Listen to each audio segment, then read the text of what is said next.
I kind of like all food. Whatever food I can have, I will eat. Seriously, whenever somebody is like, I don't want my pickle, I'm like, are you insane? Who doesn't want their pickle? I'm Jeffrey Yoskowitz. I am the chief pickler and co-founder of the Gefliteria, an old world food purveyor in Brooklyn, New York. We're here making pickles today.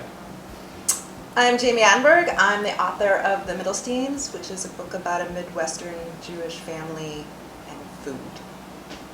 I'm here to eat the pickles. I personally do not pickle because I don't really cook very much at all, but I like anything pickled, really. I mean, I just associate it with delis, with delicatessen. Getting a nice big juicy pastrami sandwich with a pickle on the side feels. It definitely feels Jewish to me, but all people are welcome to enjoy pickles. I guess I'm drawn towards pickles from a perspective of kind of food preservation and almost like the sustainable, holistic approach to food. So it's like I've spent time living and working on farms, and you have a bumper crop of cucumbers. What do you do? Like, what do you do if you have extra? Or what do you do if you want cucumbers in the wintertime and you have no cucumbers to draw from if you live locally? When you eat this pickle, it will not only strengthen your immune system, it'll actually help your gut. Like if you have any digestion issues, and like most Jewish people do, I mean, gastrointestinal issues in the name of the game, it'll help you. It'll populate the flora in your intestines. It'll really help you digest the foods you're eating. Wash these things. Yeah, okay. So what we might need is just a big bowl.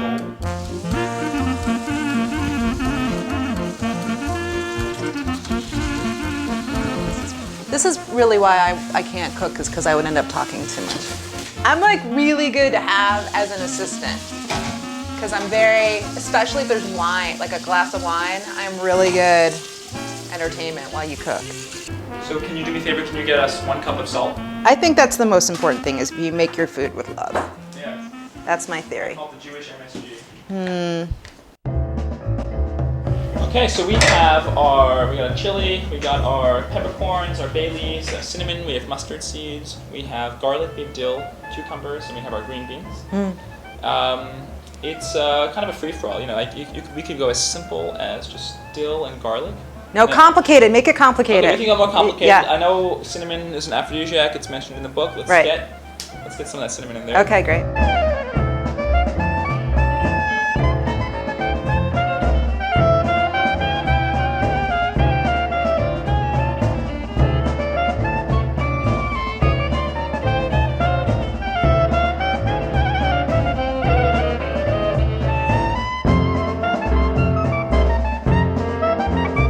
So we're going to put this board on,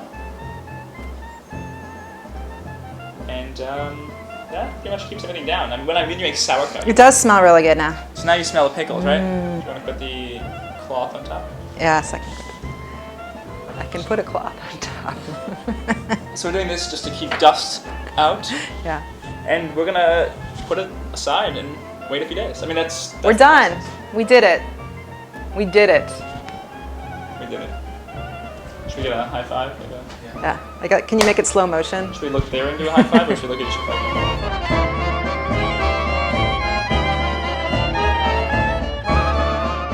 other? What is it with Jews and food? We're chatty people. We're oral people. We like to sit down together. We want to have something going on. Put food in our mouth, talk, share. Everybody was obsessed with Golda Meir and Edie Herzen's house. Her father and all his buddies, some from the synagogue, some from the university, a few fresh from Russia whom Edie's father had adopted into his life because he was always adopting people, spent weekends hunched over the kitchen table talking about her, smoking cigarettes and drinking coffee, picking at the food in front of them, the plates of white fish and herring, the bagels, the lox, the various spreads of sometimes indeterminate meat, bright green pickles bursting with vinegar and salt. Pickles. It smells really good. We're looking at about a 5-day fermented pickle. Some would call this a 3/4 sour. Yes. Yeah, Okay. let's do it.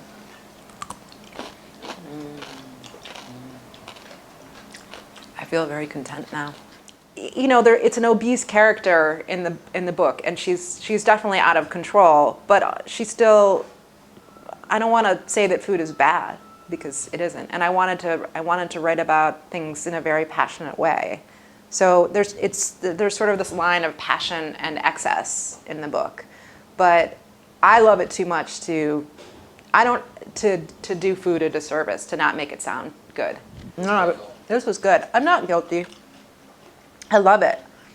But if I could, I would eat like that. I would eat like Edie does. If I could, I really would, because I just love, I just love to gorge myself, but it's not good for you. So I'm not really big on guilt. I mean, I am guilty in many, many other ways, but I'm definitely not guilty about food because I love it so much. So you can't, at some point you have to let certain things go. I earned this pickle today. You did.